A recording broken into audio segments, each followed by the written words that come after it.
Muitos textos budistas dizem que é bom praticar em meio à natureza. Eles realmente recomendam que a pessoa faça a prática em meio aos passarinhos, em meio às árvores, em meio a condições idílicas, pastorais. Ah, existe alguma contraindicação para isso? Qual seria o problema disso? Se é que há algum problema nisso. Mas por que que isso é assim? Porque isso é recomendado e em que sentido às vezes pode não precisar ser assim?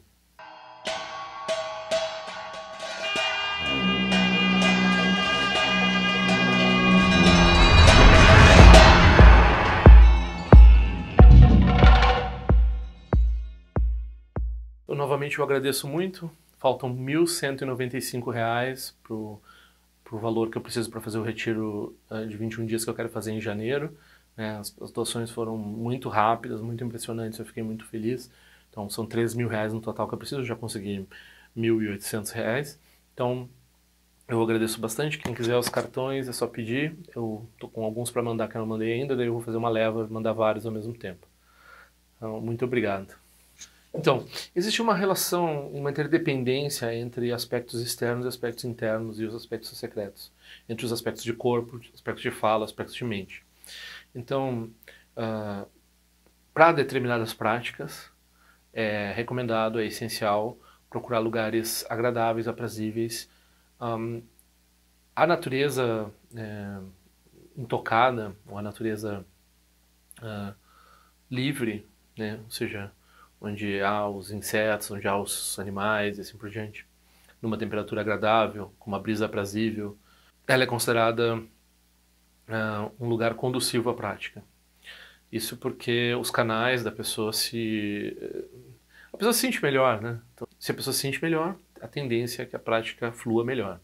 Não é toda prática que se utiliza do ambiente dessa forma, e a pessoa deve ser capaz de fazer prática onde quer que seja, né?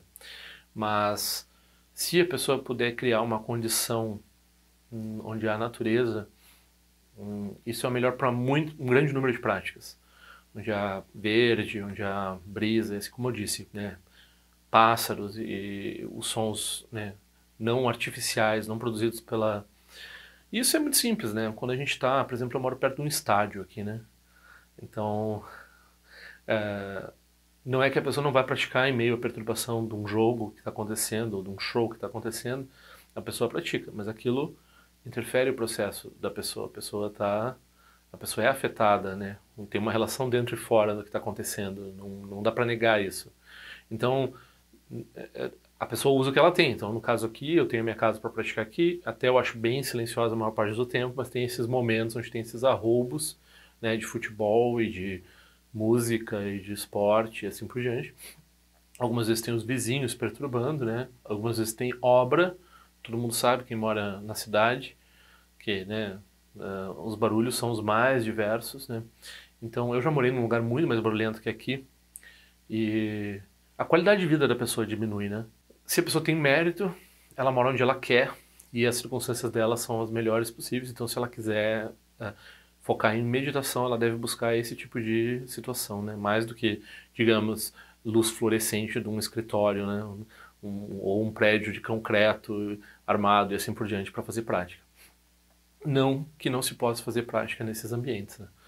E, né, como eu já disse em alguns vídeos assim também, então tem práticas, por exemplo, que buscam lugares particularmente desafiadores. Então, em certo sentido, para iniciantes, a gente precisa de um lugar calmo, silencioso, sem interrupções, sem o sofrimento estar evidente, né, dos outros ao redor, assim, sem tanto, sem estar no meio de um pronto-socorro, por exemplo, um pronto-socorro espiritual, um pronto-socorro mundano. Então a gente procura um lugar onde a pessoa possa se focar, né, na prática. Aí depois, quando a pessoa está bem na prática, ela pode começar a buscar lugares cada vez mais desafiadores, né? Até o extremo, assim. Então, ela pode ir praticar no inferno, ela pode ir praticar dentro de um estádio de futebol, no meio de um jogo, né, como o Dzongchen Rinpoche pede para os alunos dele ir praticar, no meio de um mercado, dizem que é muito difícil, em casas mal assombradas, onde pessoas cometeram suicídios, onde houve atrocidades, né, campos de concentração, prisões, todos esses lugares são lugares bons para praticar, porque são difíceis. Então, se a pessoa já está treinada, ela vai para um lugar onde ela sinta medo, onde ela sinta excitação, né? Então, casas de má reputação, supermercados, shopping centers, onde a pessoa seja tentada, onde a pessoa seja amedrontada, ameaçada, locais onde há guerra, locais onde há... Todos esses locais são bons para praticantes que querem avançar rápido, depois que ele já tem a prática, né? Para iniciantes, nenhum desses lugares é bom.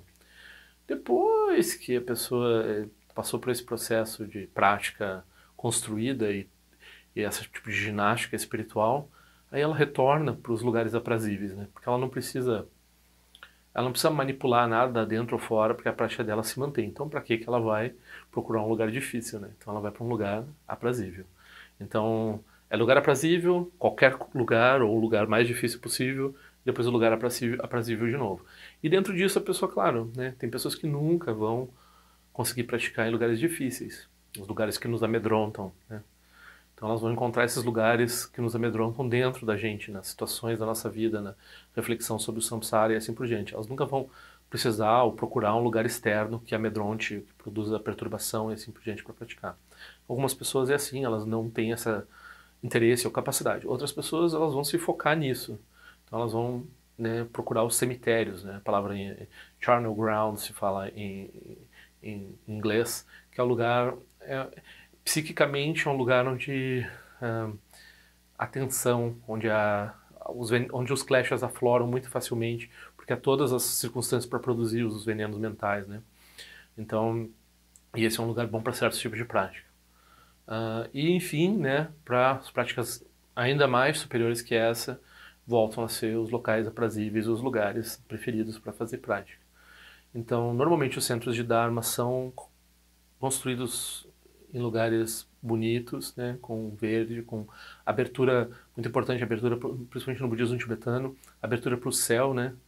Então, se o centro é muito densamente, está num lugar baixo, ou se é muito densamente cheio de árvores, assim, isso é conducente para um tipo de meditação. Se tem muito céu, é conducente para outro tipo de meditação. Então, dependendo de como o centro é configurado, a pessoa já sabe que tipo de prática eles fazem lá. Se é um buraco no chão, assim, já é um tipo de prática, se é um lugar alto, é outro tipo de prática. Então, e também, né, por exemplo, no Zen eles olham para a parede, então eles precisam de uma construção para praticar. Talvez aqui no Brasil, no verão ou no inverno, dependendo do lugar, não seja possível praticar na rua, né? Então, em lugares amenos, é possível praticar embaixo de uma árvore, como o próprio Buda fez durante tanto tempo, né, sem passar grande adversidade por causa do clima. Nós aqui em Porto Alegre, nós ia sofrer quase todo ano se tivesse que ficar embaixo de uma árvore, né? Então, também aqui não tem essa liberdade de sair e encontrar uma terra que não é de ninguém, ou que não vai passar pessoas que vão te roubar, ou que vão perturbar, e assim por diante, né? Então, normalmente as pessoas vão para o centro de Dharma para praticar, o centro de Dharma já tem essa configuração. Aí, dependendo da prática que a pessoa vai fazer, algumas vezes, por exemplo, nas práticas Vajrayana, essa relação do interno e do externo é tão importante que o local de prática é especificado na própria prática que a pessoa está fazendo. Então o texto começa assim, vá para um lugar assim, assim, assado, com tais e tais qualidades, configuração e assim por diante, para fazer essa prática, se sente na tal direção. Então tem todas essas especificações. E daí não é que sempre essas práticas elas têm um grau de flexibilização, né? Então se a pessoa não conseguir um lugar com todas as características necessárias, ela procura o mais próximo possível. Se ela não conseguir nada parecido, mesmo assim ela pode fazer a prática.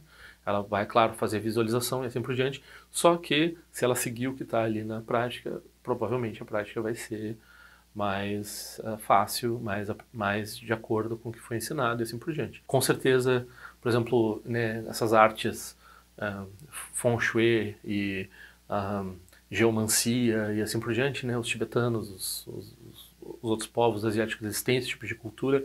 Então, os centros de Dharma, eles procuram os lugares de acordo com as configurações locais que vão conduzir as pessoas para as práticas que eles estão fazendo lá. Tem uma relação direta, né? Não é sempre que precisa ter um ambiente bucólico, pastoral e assim para fazer prática, mas na maior parte, 90% shamatha, por exemplo, é uma prática que, de forma geral, é melhor fazer num ambiente sem barulho, sem perturbação, com com sons naturais, como o canto de pássaros, como o farfalhar das folhas na árvore. Né, o som da chuva é muito conducente na prática de shamatha, é muito adequado. Né? Na prática de shamatha, embora a pessoa esteja focada no objeto, ela não deva estar se fixando aos sons ao redor. Se, por exemplo, se tem um som de chuva, o som de chuva é um ruído que abafa, é um ruído agradável que abafa de forma geral os outros sons, né? Então isso é uma forma também, ajuda a focar. Então eu já percebi, eu gosto muito de praticar na chuva. O clima também em geral fica agradável quando cai aquela chuva no verão, assim. Então é uma circunstância muito muito boa, assim.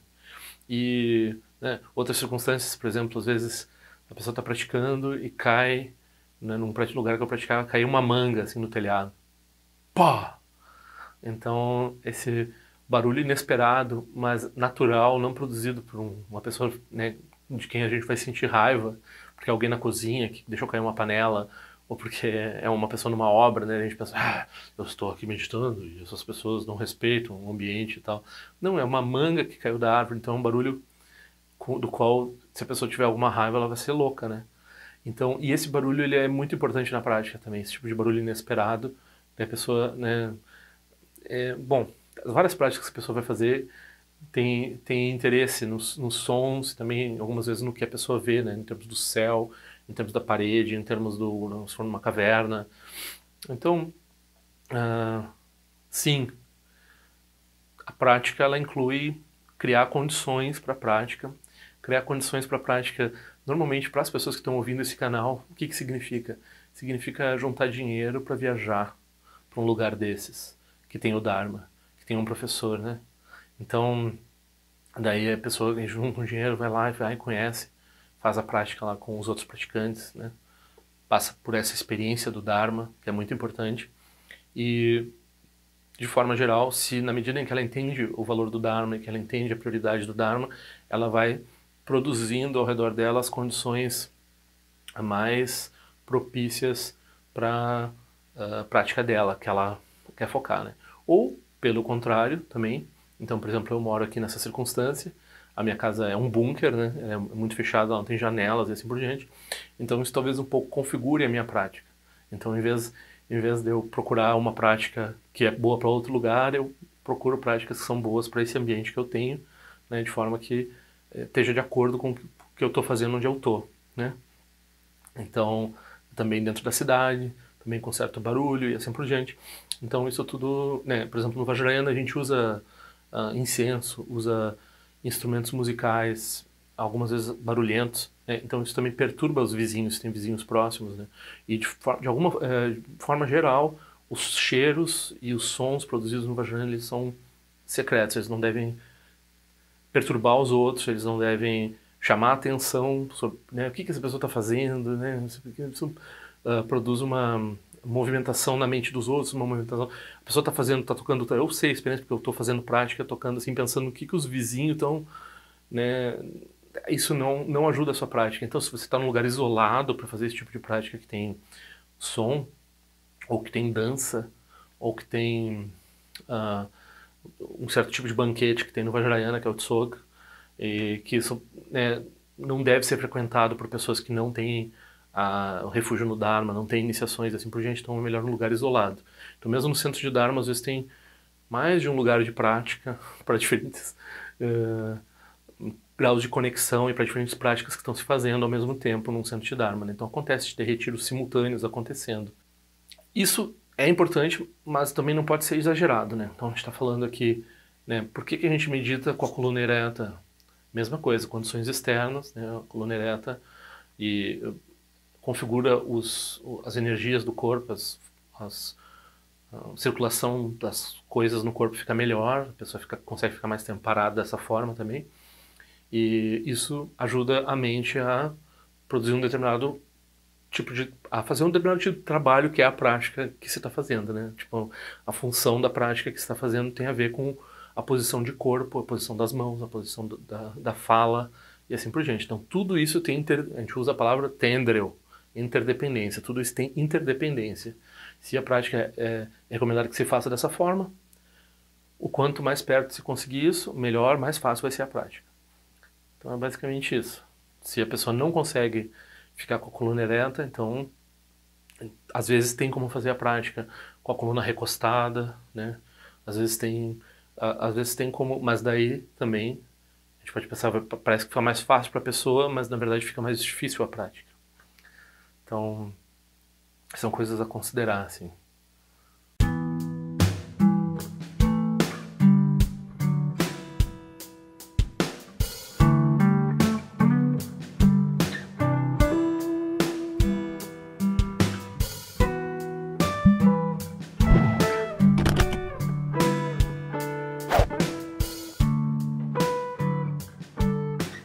Ei, não esquece de se inscrever no meu canal, é importante para mim. Clica na sinetinha para receber a notificação e se quiser se inscreve no meu boletim informativo de alguma forma o que eu ando fazendo, o que eu ando pensando. Também para contribuir de alguma forma com esse canal, esse é o endereço. Eu espero que em breve nós nos vejamos na prática do Dharma.